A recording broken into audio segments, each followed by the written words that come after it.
Le projet de loi sur les retraites a été voté le 18 décembre 2013 et validé par le Conseil constitutionnel le 16 janvier dernier. Alors quelles en sont les principales nouveautés? Éléments de réponse. Bonjour, je m'appelle Gilles Castres, je suis juriste à la CFE-CGC et je vais vous parler de 3 points importants qui concernent la réforme des retraites.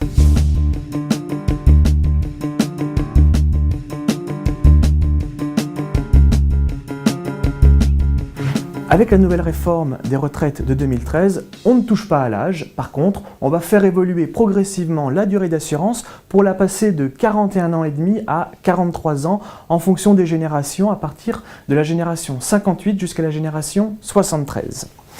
Le législateur a prévu d'accompagner cet allongement de durée d'assurance en prévoyant différentes mesures, notamment le fait de valider beaucoup plus facilement un trimestre puisque désormais il suffira de 150 heures payées au SMIC pour valider un trimestre. Avant il fallait 200 heures payées au SMIC. Le législateur a également prévu d'abaisser le coût du rachat des années d'études pour racheter des trimestres pour sa retraite. Il est également prévu la validation des périodes d'apprentissage. Enfin, les étudiants qui sont obligés de faire des stages en entreprise pourront valider jusqu'à 2 trimestres pour leur retraite. Cette mesure d'allongement de la durée d'assurance progressive concerne aussi bien la fonction publique que les salariés du privé. La création du compte personnel de prévention de la pénibilité va entrer en application le 1er janvier 2015. On estime que 20% des salariés seront concernés par ce compte. Alors, comment concrètement ce compte va-t-il fonctionner? Eh bien, les salariés qui ont été exposés à un ou plusieurs facteurs de pénibilité vont accumuler des points en fonction du niveau et de la durée d'exposition. Ces points peuvent être convertis de 3 façons.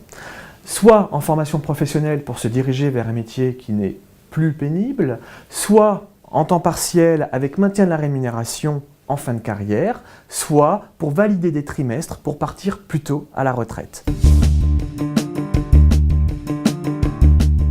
Alors bien sûr, la loi comporte d'autres mesures, mais j'en retiendrai ici principalement 2.